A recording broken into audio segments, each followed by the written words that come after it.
Intro to solving inequalities. And again, just as with the other section with intro to solving equations, this is not intro to solving inequalities from Algebra 1.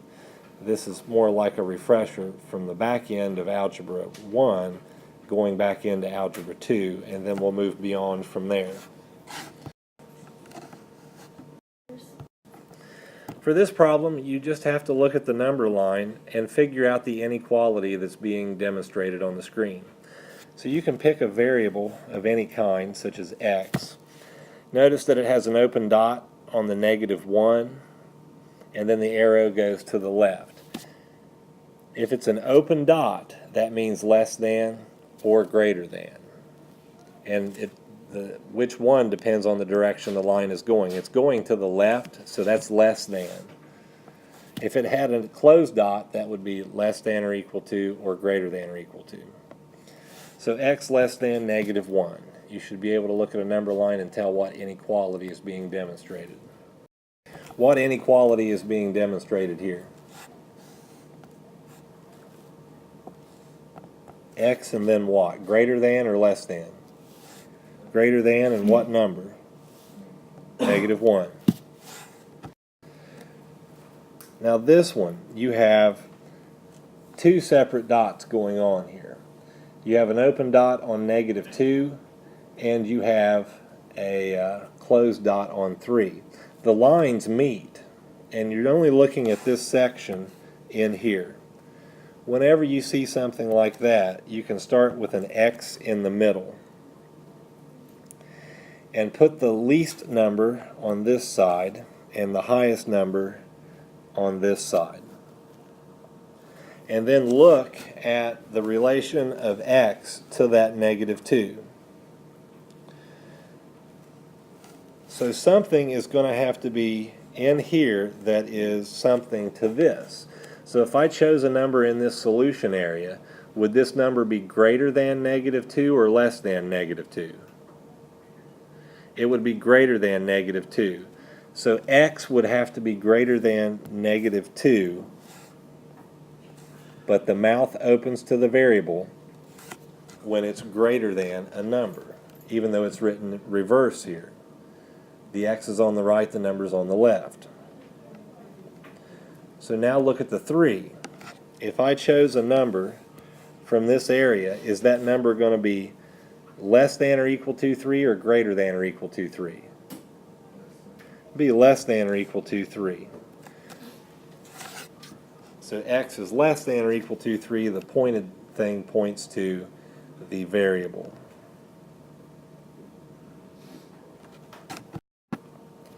So in this case, we have a solution area that's broken up. So we have two different things we can look at. So let's start with this one over here. We have a closed dot, and then it goes to the left. So x less than or equal to -2. And then over here on the right, we have an open dot, and it goes to the right. So x greater than 2. Now if you want to combine these together, you can put the x in the middle, the lower number on the left, and the higher number on the right. And if you've already worked these separately, it's really easy to do, because with the -2, the mouth is opening to the -2, and it must do that up here. And then for the +2, the mouth is opening to the x, so it must go like that.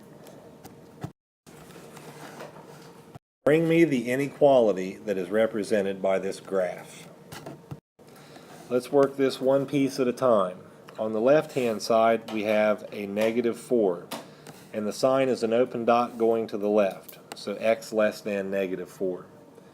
On the right, we have a closed dot going to the right, so that's greater than or equal to 0. Put your lowest number here, x in the middle, and then the highest number. The mouth is opening to the -4, so it must do so there, and then for the 0, it is pointing to the 0 like this. So if you have this, then come on up and collect. So we have a solution area enclosed in here.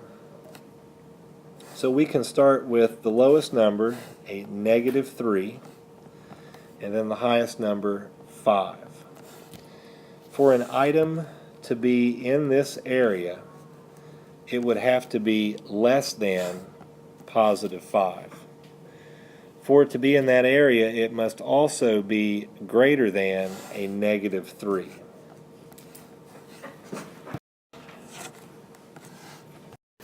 Two times the quantity x minus 4, close the quantity, less than 20. You must get a solution to this and graph it on the number line. So we'll shorten this up so we have room to work. I'll recopy the problem just below the graph so we can stay consistent with the work. You're going to have to distribute the 2 to get 2x minus 8. And then move that minus 8 to the right, make it plus 8,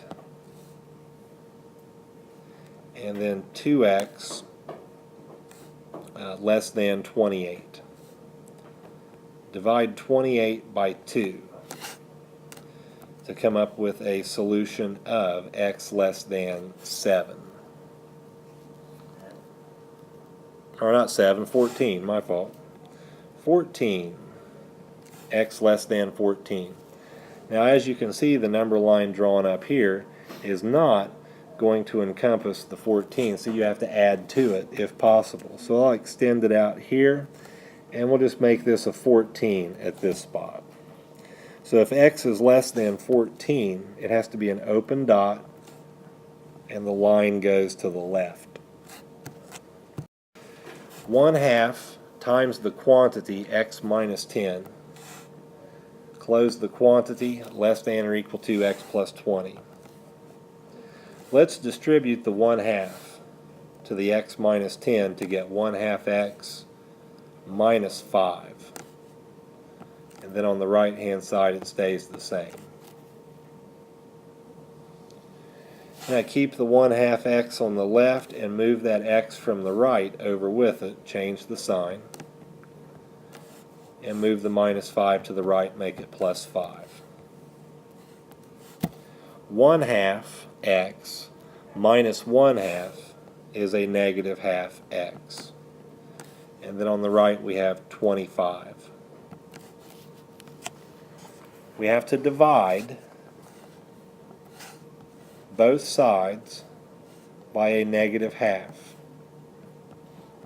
When you divide both sides by a negative, you have to flip the direction of the inequality sign. So on the left, these negative halves cancel out, and we have x greater than or equal to 25 over a negative half. That's the same thing as 25 over 1 multiplied by a negative 2 over 1. You flip the fraction and multiply when you divide by a fraction. So x greater than or equal to a negative 50. And I doubt we have negative 50 on this graph, so we're going to have to cheat just a little bit and extend that graph clear over to here. And we'll just say that this is a negative 50. And it's got to be greater than or equal to a negative 50, so it's a closed dot and going to the right.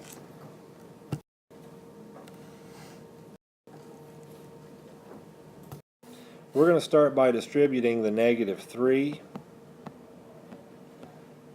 and then we're going to have to move the 27 to the right. Make it minus 27. And that gives us 0. But we have to divide both sides by a negative 3, and when we do that, we flip the inequality sign. So x less than 0. On the graph, x less than 0 should look like this. Open dot, and then to the left. If you have that, come on up. In this problem, you solve each one separately. So you're going to do this, and then this, and graph them on the number line. No different than anything